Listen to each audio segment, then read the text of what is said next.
Anyway, ikwento ko sa inyo para may idea kayo. Siguro, for the past how many years, hindi nyo na ako naririnig unless nanonood kayo ng video sa YouTube, paano nag-umpisa ang AIM Global. Sino ko, kung anong background ko. Gusto ba malaman yon? Yes! Kasi importante yun. Dito, ang pinag-uusapan natin, since pinag-uusapan kanina products, pag-uusapan natin is about money. Pero, tinan nyo nga yung katabi nyo. Tinan nyo. Mukha bang kailangan niya ng pera? Yes! Sabihin mo sa kanya, kailangan mo ng pera. Sagutin mo naman, ikaw din. Pag pinag-usapan pera, ano mas maganda? Malaki o maliit? Malaki! Marami o konti? Marami! Galing po ako sa hirap. Ako po ay from Pangasinan. Hindi po ako Manilenyo. Pangasinensis po ako. Doon po ako pinanganak. Lumaki ho ako doon sa isang maliit na barangay, ang tawag ay Perez. Ang magulang ko, ang negosyo po ay bagoong. Yan, nagbebenta ng bagoong. Kaya ang tawag ko sa amin, mga bagoong boys. Yan. Pagkapasok sa school, pagka sanay ka kasi sa bagoong at nakapalibot sa bahay mo bagoong, hindi mo na naamoy sarili mo kahit amoy bagoong ka. Kaya pagdating sa school at ng mga klase na yun, ito na si bagoong. Ha? Ako naman, nasan yung bagoong? Ha? Pero alam niyo, proud na proud po ako. Alam niyo bakit? Dahil graduate po ako dahil sa bagoong na yan. Okay lang ba ikwento ng konti? Yes! Alam na alam ko paano ginagawa ang bagoong. Sanay na sanay po. Nakikita ko magulang ko. At mga tao nila. Alam niyo, ang bagoong paano ginagawa? Bumibili ng lumang isda. Yung mga hindi na fresh, bibili. Bakit? Siyempre mas mura. Ang tawag ay bilasa. Yan. Tapos, ilalagay po sa isang malaking tangke. O parang tawag namin yung swimming pool. Lalagay po itong pupunuin. Lalagyan ng maraming asin, sangkatutak na asin. Tapos lalagyan ng mga bato para mapitpit yung mga isda. Ayan. Pagkatapos, pabubulukin po ng sobra-sobra talaga mabaho. Ha? Yung tipong dumadami yung mga uod. Totoo. Tapos, kami mga bata, syempre, sanay kami, naglalaro kami sa paligid. Pag naiihi kami, doon na rin. Ihi na rin kami doon. Okay lang yun. Okay lang. Alam bakit? Yung kuya ko, pag may napatay ng daga, sinasawsaw doon. Yeah, pwede na yan. Laman tiyan din yan. Pagkatapos, gigilingin po yun. Para maging bagong. Bago gilingin, kukunin yung katas. Ang tawag doon ay patis. Yan. Ngayon po, baka sabihin nyo, ang dudumi nyo naman, ganyan kayo kumain. Hindi ho, magaling ang magulang ko. Iba yung para sa amin, iba yung binibenta. Nakuhanin nyo. Kaya pag susunod na bibili kayo, dumiretso kayo sa may-ari. Saan ba dito yung para sa inyo? Sabi niya, oh, marunong. Para makuha nyo yung sariwa, yung masarap. Anyway, graduate po ako ng high school sa Pangasinan. Ang pangalan po ng school ko ay Edna's School, parang sari-sari store. Kasi Edna's School. Parang Edna's sari-sari. Nag-migrate po ako sa Maynila noong college, tapos nag-aral po ako sa UP. UP graduate po ako. University of Perpetual. Noong 1998 ho, ako po ay isang estudyante, naimbita po isang kumpanya, hindi ko na babanggitin ng pangalan, Forever Living. Naringin ako ba yun? Ako po ay isang estudyante, nakaladkad po ako, sabi sa akin, sumama ka, excited. Parang, alam mo yun, parang nasasapian, parang kayo. Sumama ka, sige, sama.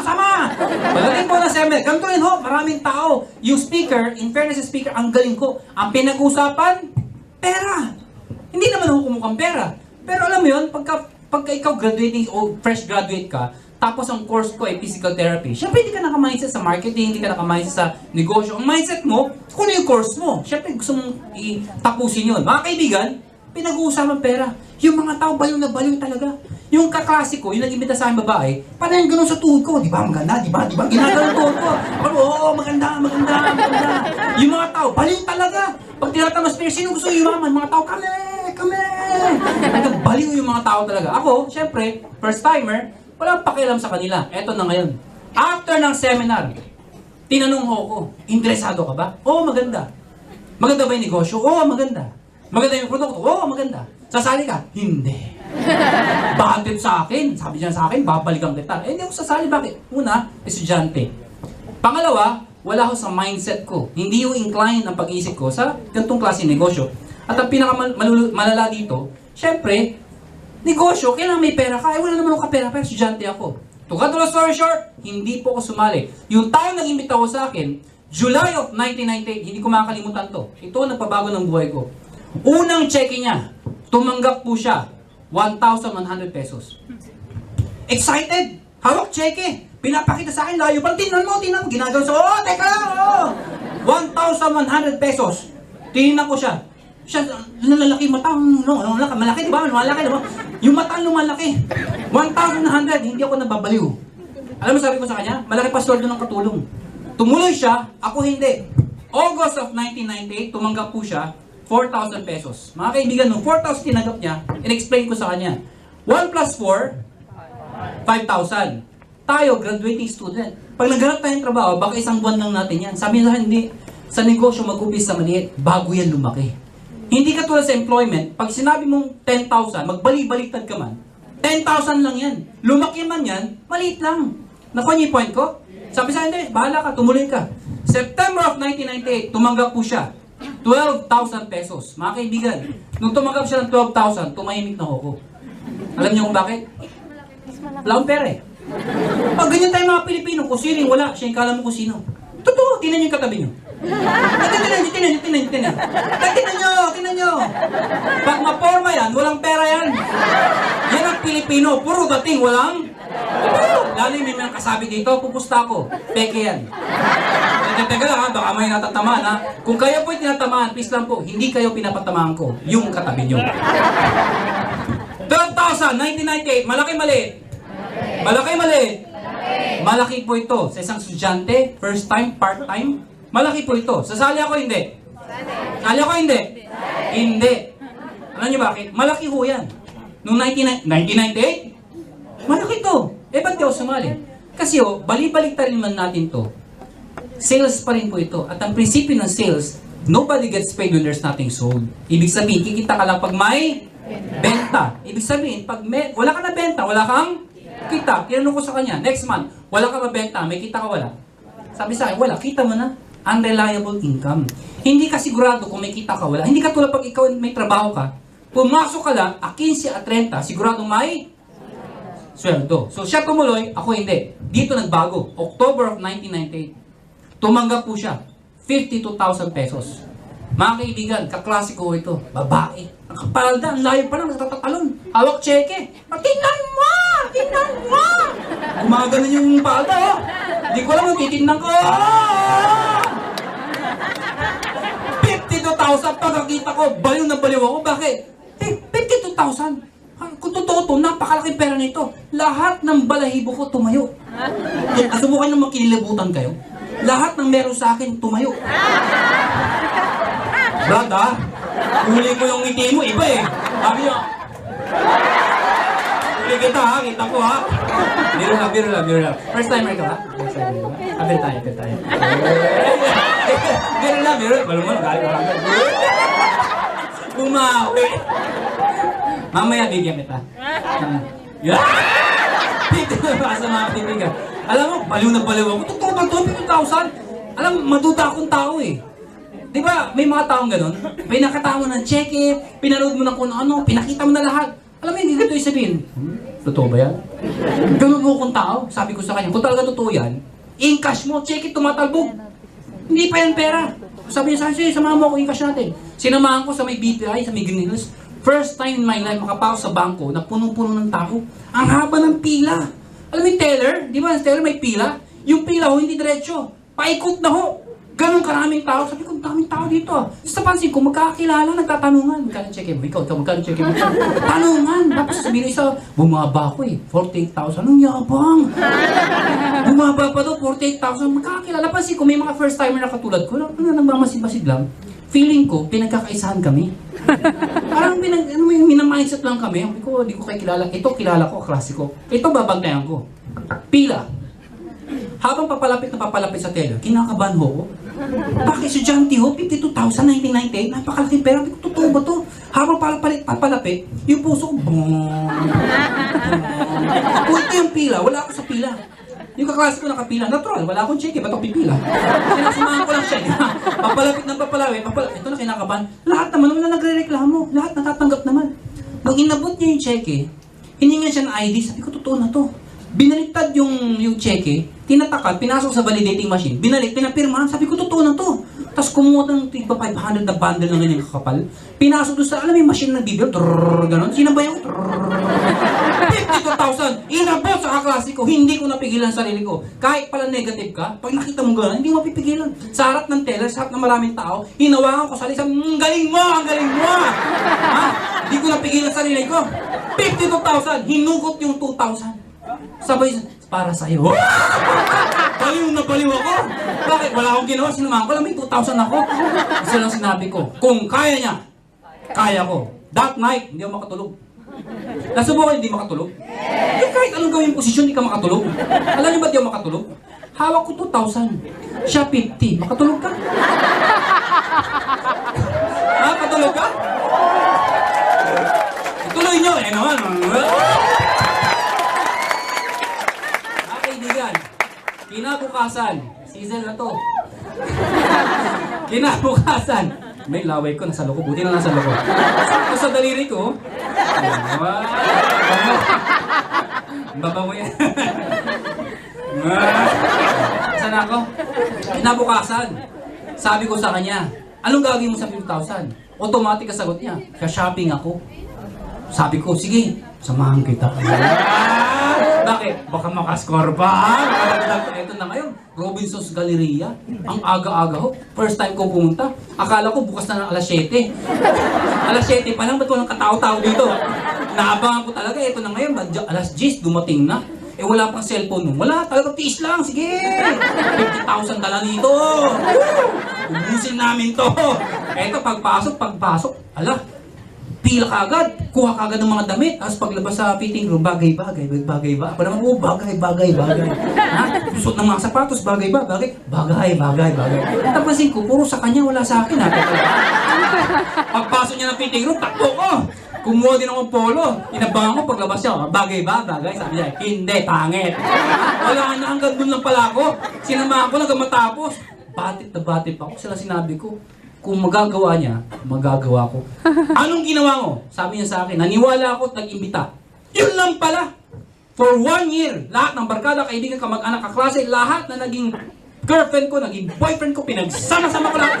Nanimbita ko, lahat daw. Pati hindi ko kilala, makatabi ko sa jeep, nire-recruit ko. Makatabi ko sa tricycle, lahat kinakausap ko. Puro pagubo. Gusto mo yumaman? Yung mga tao, natawa sa akin, para daw baliw. Gusto mo yumaman? Wala, baliw na talaga ako. Good news po, 1 year, walang sumali. Tatawa-tawa kayo, yapang nyo. Ba't sa inyo may sumali? Di ba ang hirap? Ang hirap magpaniwala. Minsan nakakainis pa, minsan yung mga kaibigan mo, hindi na nasasama, marami pang sasabihin sa'yo.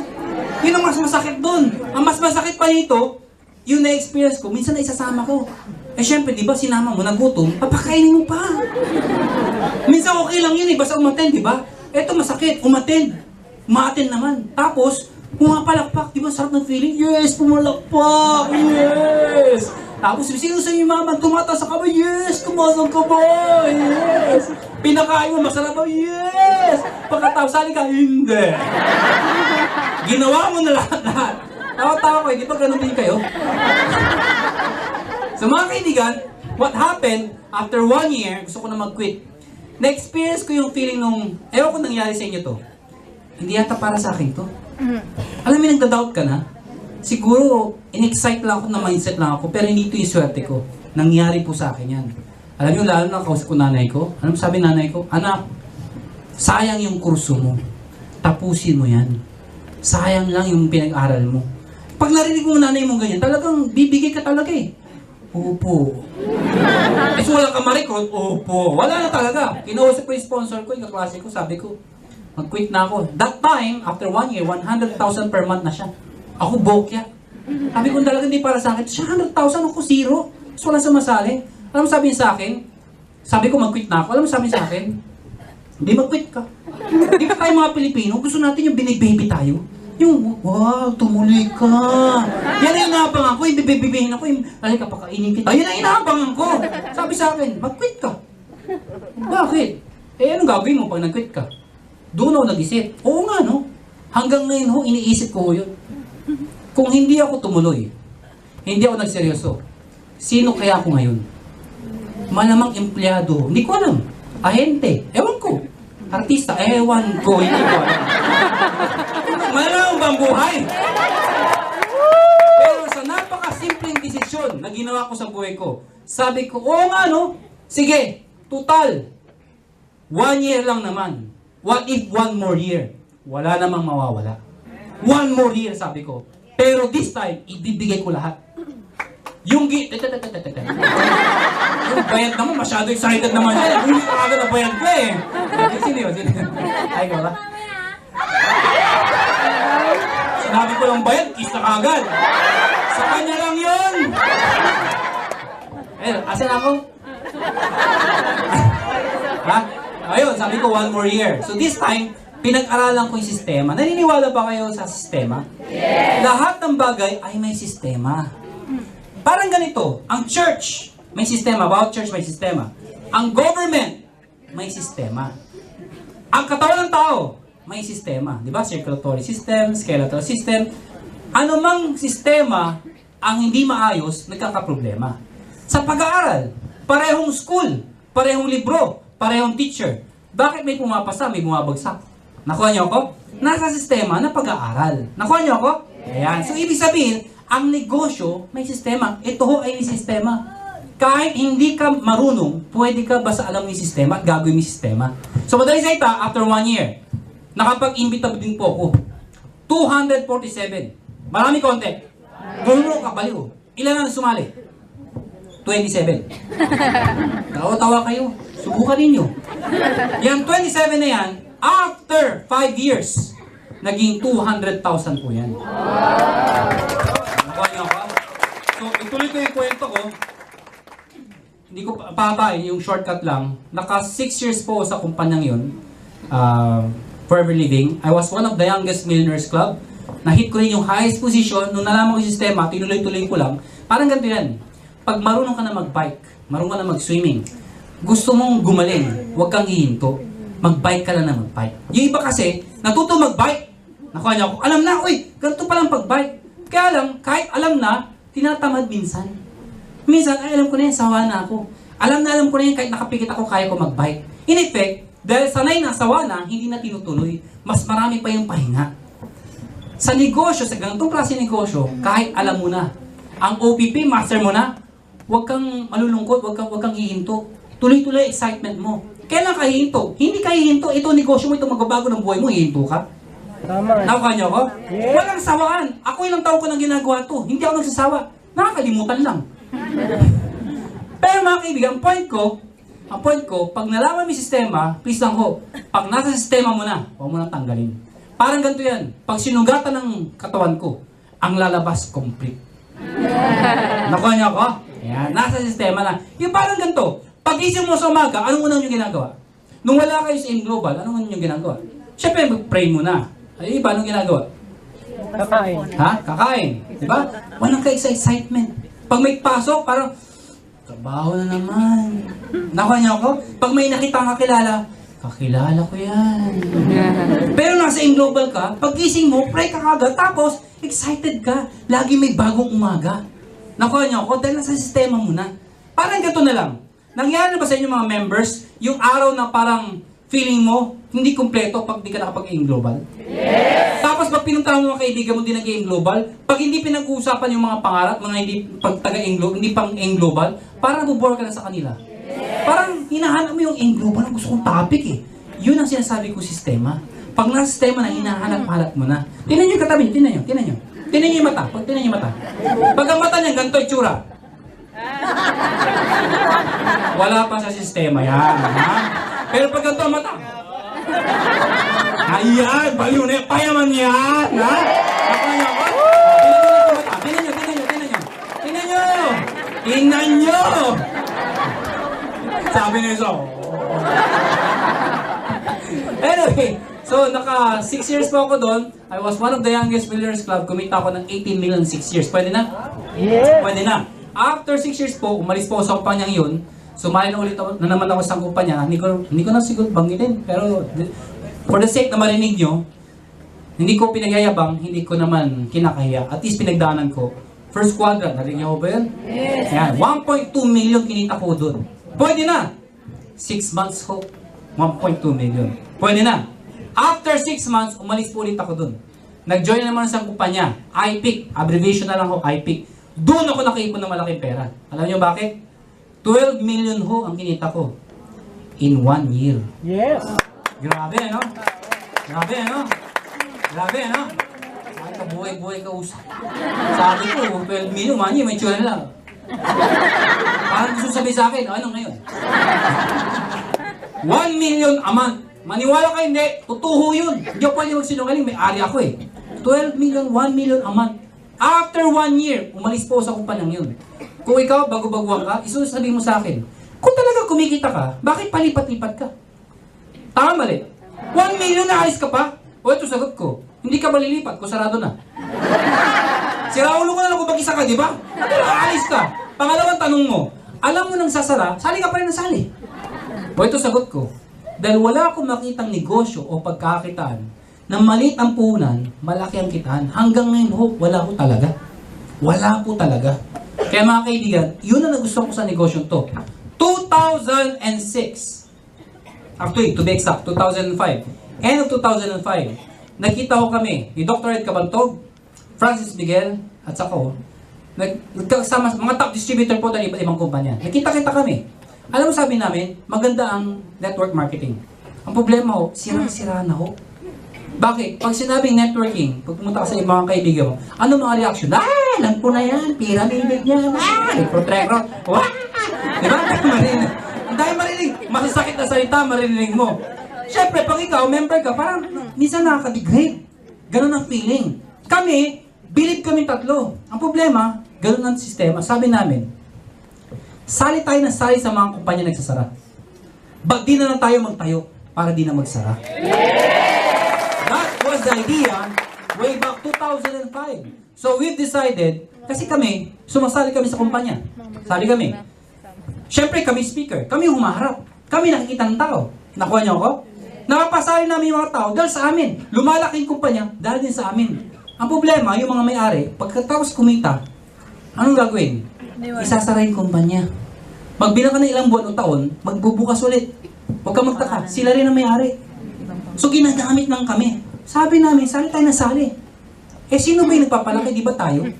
So kami nagtayo para di magsara. And true enough, AIM Global right now, I'm very proud to tell you, we are the #1 network marketing in the whole Philippines. 5 years in a row. For the past 5 years. Paano malalaman ng #1? #1 sa sales. Gano'ng kalaki sales? #2, sa Salesforce, yung tao. Tuwing may mga event tayo, katulad dito, simpleng OPP. Ganito karami. Nakita niyo ba sa baba kanina? Hindi makapasok mga tao. Simpleng OPP lang yun. Walang recognition. Punong-puno. Paano pa pag-recognition? Grabe, no? Grabe, no? So, pinagayabang pa namin, dapat lang. Bakit? Kasi marami na sabi, bakit kami sali sa inyo? Filipino company kayo. Small time lang yan. Dito tayo sa international company. Well, sasagutin ko yan. Di ba dapat nga mas tangkilikin natin ang sariling atin? Filipino ang may-ari. Di ba mas maganda yun? May nagsagot naman. Eh, ang product nyo, food supplement. Food supplement na naman. Sangkatutak ang food supplement. Name it. Ang daming food supplement. Napansin nyo ba ang dami? Oh, lahat ng food supplement, lalo yung mga sa sales, isa lang sinasabi, effective sila. Oh, pumunta ka doon, maganda to, gagaling ka. Matanggal isa, gagaling ka. Lahat gagaling ka. So, sino yung pinakamagaling? Ang AIM Global ang ginawa, yung food supplement na galing Nature's Way. Yung mga magagandang produkto, pinagsama-sama sa isa. Eh, dito na yung pinakamagaling. Ano yung idea? Kaya nga pinangalan namin, Alliance in Motion. Pinagsama-sama yun. Pati ho kami. Magaling si Doc Ed sa kumpanya niya. Magaling ako sa kumpanya ko. Francis magaling sa kumpanya niya. Pinagsama-sama kami, dito na pinakamagaling. At ito lang yung kumpanya. Hindi ko naman nila lahat. Pero kadalasan, yung may-ari, di mo nakikita. Dito, nagsasalita, umiikot, nakikita. Hindi ko nahihiya. Nakakamayan, nakakbayan. Baka pagpa-picture ka pa.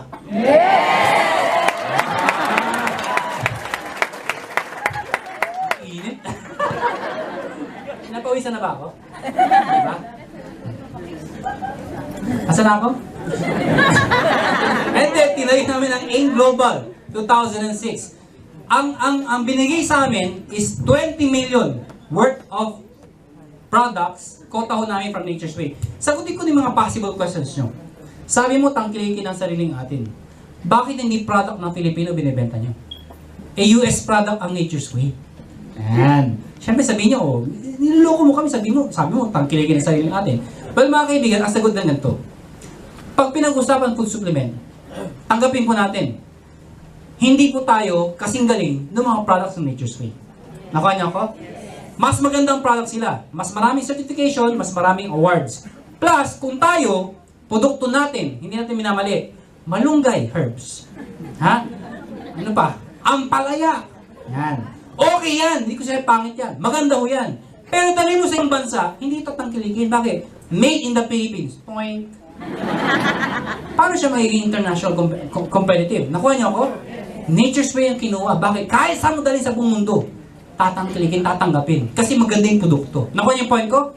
Saan papasok yun sa Pilipino? Ganito lang kasimple yan. Yun ang in-absorb namin. Ang major product. Pero yung succeeding product sa atin, like coffee, hindi na gawa sa ibang bansa. Gawa na sa atin. Nakuha niyo yung initial, pinasok mo na. American product. Pag nagustuhan na yung product, maniniwala sa kumpanya. Siyempre, yung mga ibang produkto ipapasok mo, bibili na rin nila. Nakuha niyo hindi? Yes! Nakuha niyo ako? Yes. Ngayon, sagutin natin, bakit food supplement? 3 reasons bakit food supplement. Number 1, ang food supplement, ito po ay consumable. Pag ang produkto natin ay sapatos, kailan ulit bibili ng sapatos? Nakuha niyo ako? Ubus na! Bili ulit ako! Nakuha niyo ako? At ang hirap magbenta ng sapatos, na-experience ko yan. May brochure pa ako. Mamili ka. Titingin naman. Hoy, ang ganda nito. Bigyan mo ko niyan, bigyan mo. Ang size ko ganito. Kunuha mo. Dideliver mo sapatos. Pagkakita, iba itsura. Hindi yan yun. Ito talaga. Sige. Pagbalik mo, out of stock. Wala na produktong yan eh. Nubus na eh. O sige, ito na lang. Balik ka na naman. Lahi pa biyahe mo. Balik ka na naman. Ito na yung stock. Okay yan. Sinukat. Hindi kasha. Balik ka na naman. Pagbalik mo, kasha na. Okay na. O sinuot. Pagdating sa opisina, pareho kami sapatos. Ayoko na nito. Bakit? Pareho kami sapatos para kami sasayaw. Di ba nakakainis yung ganon? Food supplement, consumable. Naubos. Kahit pareho tayo, okay lang. Proposition. Last, number 3. Dapat nagbibigay ng loyalty. Ano yung loyalty? It produces loyalty. Kahit di ako kumita ng pera, kahit di ako yumaman, basta gumaling ang nanay ko sa high blood niya, bibiling ko yan. Yes! It builds loyalty. Meaning, yung tao, pag tinik, nagustuhan, maganda, habang buhay magpapasalamat siya doon. Ang maganda pa niyan, ikukwento niya sa mga kaibigan niya. Ang tawag doon, loyalty. Nandiyan pa ba kayo? Yes! So, tinayo namin in global. Noong 2006, and ngayon, anong sistema ginagawa po namin? Ang sistema ginagawa namin, we build leaders.